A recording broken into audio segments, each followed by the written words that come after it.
énergie par rapport à votre prochain contrôle. Donc vous êtes censé savoir que la lumière, c'est considéré comme une onde, et en fait, ça va être constitué d'un ensemble de toutes petites particules qu'on appelle les photons. Et chaque photon va transporter un petit peu d'énergie, un quantum d'énergie, donc on note delta E, l'énergie étant en joules. Et cette énergie, on va pouvoir la calculer de deux façons. Si on connaît la fréquence de l'onde, donc là vous voyez que la fréquence, c'est un espèce de petit V stylisé qu'on appelle nu, alors que je sais qu'en secondes, vous la notiez plutôt F, mais c'est exactement la même chose, donc c'est la fréquence en Hertz. Donc si on connaît cette fréquence, on aura la formule delta E égale à H nu. Donc delta E, l'énergie transportée par le photon qui doit être en joules. H, c'est la constante de Planck qui vaut 6,63 × 10⁻34 joules secondes, donc vous n'avez pas à la connaître, normalement on doit vous la redonner dans l'énoncé. Et nu, voilà la fréquence de l'onde.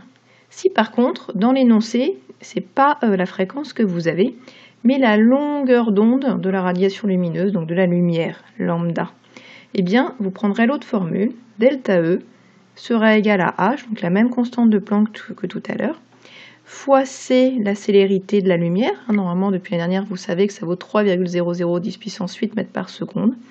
Et le tout divisé par la longueur d'onde qu'on doit mettre en mètres. Donc faites attention, souvent dans l'énoncé, la longueur d'onde elle est donnée en nanomètres, mais il faut faire la conversion. 1 nanomètre, c'est 10-9 mètres. Alors, il y a un lien entre les formules qu'on vient de voir et les spectres d'émission ou d'absorption. Quand on va envoyer de l'énergie delta E sur un atome, et cet atome il va passer d'un état fondamental à un état excité. Parce qu'on lui apporte de l'énergie, donc il va pouvoir faire des choses. Il va l'absorber, cette énergie, comme nous quand on mange. Sur le spectre, ça va donner une raie noire, une raie d'absorption, sur un fond arc-en-ciel. Et donc la longueur d'onde de cette raie noire, on peut la calculer, on peut la prévoir. Si on connaît la valeur de delta E, donc de l'énergie apportée, on vous donne H, vous connaissez C, on peut en déduire la longueur d'onde lambda. Donc lambda, ça serait égal à H fois C sur delta E. Donc si on regarde le diagramme de niveau d'énergie, donc petit rappel, dans un diagramme de niveau d'énergie, on met ici sur l'axe l'énergie, généralement on vous la donne en électronvolts. Alors pourquoi utiliser les électronvolts? Parce que c'est quand même plus facile d'utilisation. Parce qu'en joules, vous aurez toujours un 10-18 ou un 10-19 joules. Alors qu'en électronvolts, on est de l'ordre de 1, 2, 3 électronvolts, c'est plus facile à manipuler. Bref. Donc l'état ici est représenté dans un état fondamental au début, donc ce que j'ai noté E inférieur. On va lui apporter l'énergie sous forme d'un photon. Donc c'est comme si on l'excitait, on lui donne de l'énergie et il va l'absorber. Donc il va monter jusqu'à un état excité que j'ai noté E sup. Donc la différence entre E sup et E1 en valeur absolue, ça vaut delta E. Et donc on dit qu'on a fait une transition entre l'état fondamental et l'état excité. C'est l'absorption d'un photon que l'on vient de voir. Donc c'est ce que j'ai marqué ici, absorption d'un photon d'énergie delta E et de longueur d'onde, lambda égale à HC sur delta E, ce qu'on venait de démontrer. Et à quoi ressemble le spectre d'absorption de cet atome? Eh bien à ça, on a bien un fond arc-en-ciel, un fond continu, et ici on observe une raie noire. Cette raie noire est due à la transition que l'on vient de voir.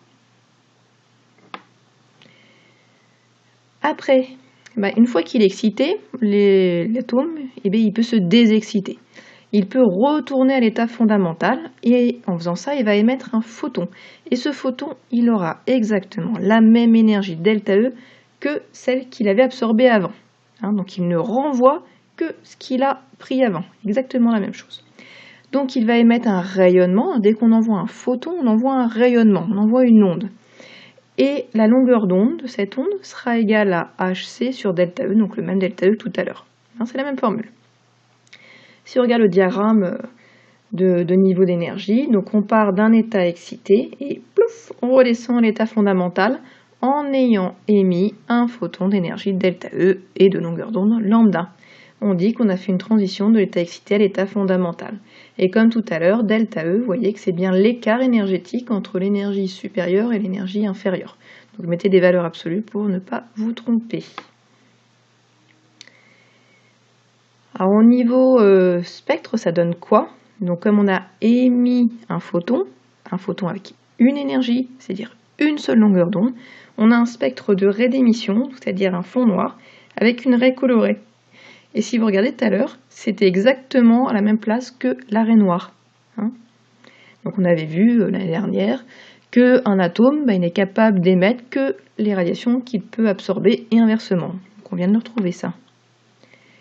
Alors pour terminer, ce qu'il faut savoir sur le photon et les diagrammes de niveau d'énergie, faites attention aux conversions. Donc dans les formules, delta E, comme je disais tout à l'heure, est en joules, mais souvent on va vous donner delta E en électronvolts, notamment sur les diagrammes de niveau d'énergie. Et donc il ne faut pas oublier de convertir, et vous devez savoir qu'un électronvolt, ça vaut 1,60 10-19 joules. Donc à utiliser dans un sens ou dans un autre, vous faites un produit en croix.